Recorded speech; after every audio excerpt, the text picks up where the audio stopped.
परिणाम की उम्मीद नहीं थी, बिल्कुल उम्मीद से परे और काफी हद तक समझ से भी परे। इस परिणाम को समझना भी बहुत कठिन है और वो पैसा चलता रहा। इधर चुनाव भी हो रहा था और पैसे भी बांटे जा रहे। ये भी गजब किस्म का प्रयोग है। पूरे हिंदुस्तान के लोकतंत्र में, चुनाव के इतिहास में ऐसा कोई उदाहरण इससे पहले नहीं मिलेगा। तो चुनाव में लोग क्या करता है, जिसको कहा जाता है लेवल प्लेइंग फील्ड। एक कहीं सत्ता में बैठ करके कुछ कर रहे हैं और बाकी लोग विपक्ष में हैं, तो विपक्ष वाले क्या कर रहे हैं? हम तो सबके सामने है। इस बार 20 सीट पर हम लोग लड़े थे चुनाव और सिर्फ 2 ही सीट हम लोग जीत पाए।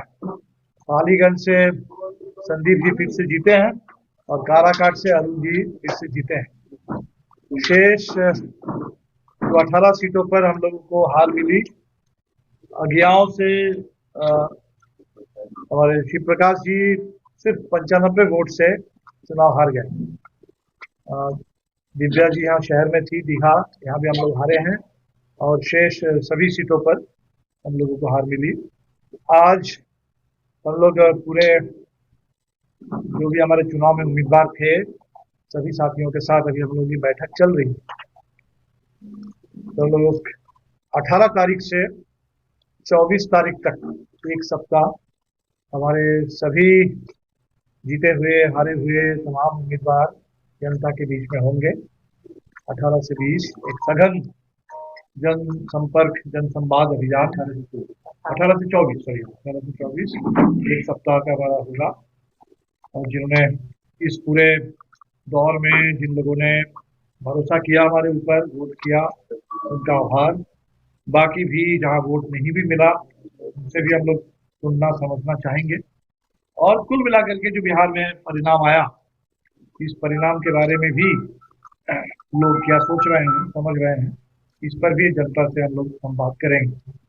और इसके बाद 28 से 30 नवंबर 3 दिन पार्टी की केंद्रीय कमेटी की बैठक होगी पटना में और 1 दिसंबर को राज्य कमेटी की बैठक होगी। तो आगे ये बैठकों का सिलसिला चलेगा। जहां तक हमारी एक तरीके से इनिशियल आप कहेंगे कि चुनाव परिणाम को लेकर के, तो हमें तो बिल्कुल ये ऐसे परिणाम की उम्मीद नहीं थी, बिल्कुल उम्मीद से परे और काफी हद तक समझ से भी परे। इस परिणाम को समझना भी बहुत कठिन है। तो इसलिए हमने कहा कि unnatural, unexpected and unnatural outcome. अब कुछ चीजें हैं जो साफ चुनाव के दौर में भी दिखी है और ये भी समझ में आ रही है, दिख रही है। एक तो जाहिर सी बात है एसआईआर ने बड़े तौर पर पहली बार देश में एक ऐसा चुनाव हुआ जहां चुनाव से ठीक पहले एक एसआईआर के जरिए पूरे मतदाता सूची को उसमें संशोधन किया गया, मैंने एक तरीके से नए सिरे से मतदाता सूची तैयार की और जिसके चलते करीब 70 लाख लोगों के नाम कटे और बहुत सारे लोग जो वोट डालने के लिए जब पहुंचे बूथ में, तब लोगों को पता चला, समझ में आया कि नाम नहीं है। तो 70 लाख लोगों का नाम किसी एक चुनाव में कट जाना, ये कोई मामूली बात तो है नहीं। और जो नाम जुड़े भी हैं वो भी करीब शुरू में मेरे ख्याल से 22 लाख नाम जुड़े थे और फिर एसआईआर हो जाने के बाद एकदम चुनाव से पहले 10-15 दिन के बीच में फिर करीब 3.5-4 लाख लोगों के नाम। ये सब कुछ काफी चौंकाने वाला और इसका एक असर तो दिखा पूरे चुनाव में। दूसरा, जिस तरीके से पैसे चुनाव से ठीक पहले, तब तक चुनाव की घोषणा नहीं हुई जब तक सरकार ने अपनी सारी योजनाओं के बारे में अचानक घोषणा नहीं कर पाई। और चुनाव होगा ठीक पहले ये घोषणा होगी कि 10,000 रुपए हर जीविका से जुड़े महिलाओं के खाते में दिया जाएगा और वो पैसा चलता रहा। इधर चुनाव भी हो रहा था और पैसे भी बांटे जा रहे। ये भी गजब किस्म का प्रयोग है। पूरे हिंदुस्तान के लोकतंत्र में, चुनाव के इतिहास में ऐसा कोई उदाहरण इससे पहले नहीं रहा। और ऐसा अगर आगे भी होता रहेगा तो कोई भी सरकार जो एक बार अगर सत्ता में बैठ जाए, अगर उसको एक खुली छूट रहे कि चुनाव से पहले आप कोई भी योजना लाइए, पैसे बांटते रहिए, तब तो इस देश में चुनाव का भी कितना क्या मतलब रह जाएगा, ये सोचने वाली बात है। तो हम लोग इस पर भी जरूर सोचेंगे कि भाई ये जो प्रयोग किया गया, तो बिहार से कोई इस प्रयोग की शुरुआत हुई और इसके देखा देखी ये प्रयोग तो और आगे बढ़ेगा और ऐसा ही प्रयोग होता रहेगा तो चुनाव में लोग क्या करता है, जिसको कहा जाता है लेवल प्लेइंग फील्ड। एक कहीं सत्ता में बैठ करके कुछ कर रहे हैं और बाकी लोग विपक्ष में हैं, तो विपक्ष वाले क्या कर लेंगे जब सत्ता में बैठ करके 30,000 करोड़ बांटने की 3 करोड़ या 4 करोड़ लोगों के बीच में 30 दिन के अंदर इतने पैसे बांटने की खुली छूट होगी, तब क्या होगा। इसीलिए ये सब बातें बिल्कुल अपनी जगह पर है। फिर भी हमने देखा कि हमें वोटों में हमारी कोई गिरावट नहीं, हम लोगों को 14 लाख से ज्यादा कुछ वोट मिले, लेकिन जो हमारा सिस्टम है, इस सिस्टम में वोट और सीट में अक्सर कोई आपको सीधा रिश्ता ही नहीं दिखेगा।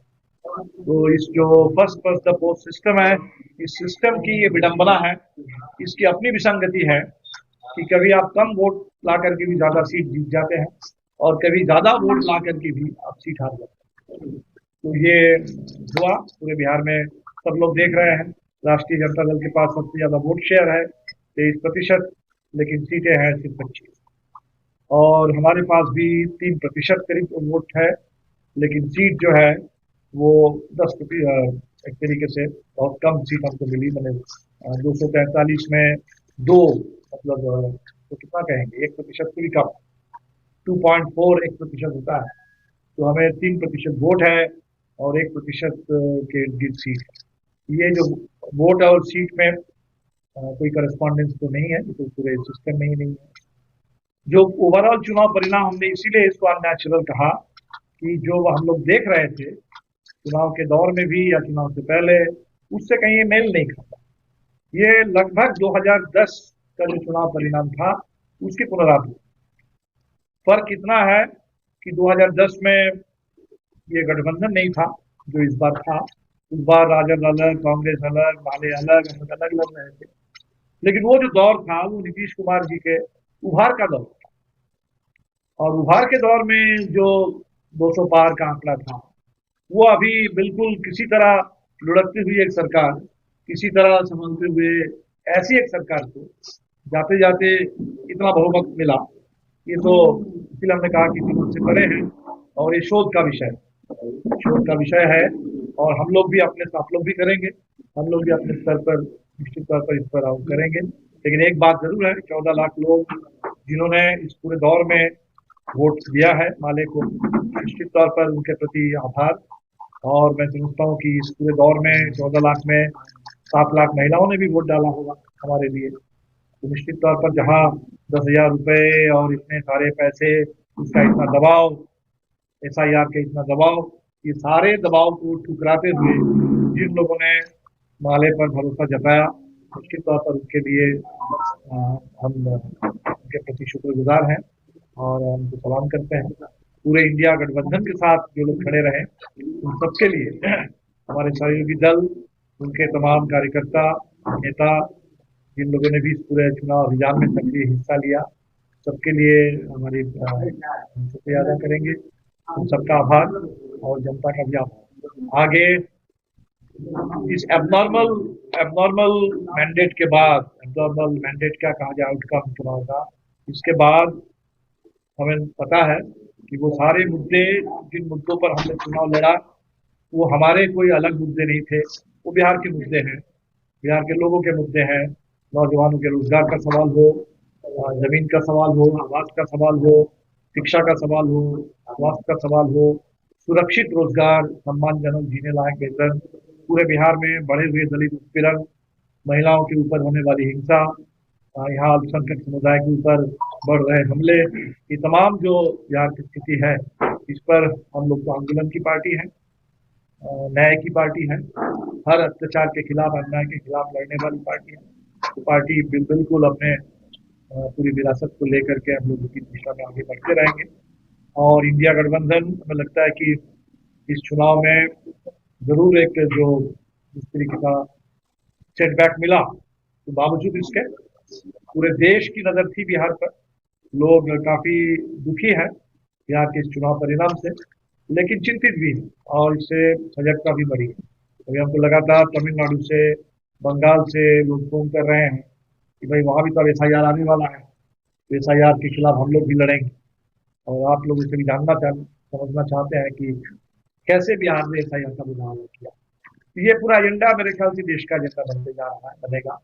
एफआईआर हो, ये इतने बड़े पैमाने पर कैश ट्रांसफर हो, या पूरे देश में ये जो विपक्ष रहित एक लोकतंत्र बनाने की कोशिश कि कोई एक पार्टी का चले, कोई एक ही राज चले पूरे देश में, ये इस देश में लोकतंत्र में जो लोकतंत्र की पूरी प्राण शक्ति है, पूरी जीवंतता है, उसको कैद कर लेने की, उसको खत्म कर देने की जो पूरी कोशिश है, इससे तो चिंता बढ़ी है देश में। और हम उम्मीद करते हैं जो चिंता है उसी से रास्ता भी निकलेगा। और हिंदुस्तान में ये लोकतंत्र हम लोग बहुत लंबी लड़ाई से मिला था, और इसीलिए हम लोग लड़ते रहेंगे बिहार में भी अपने हक के लिए, पूरे देश में भी न्याय के लिए हम लोग लड़ते रहेंगे।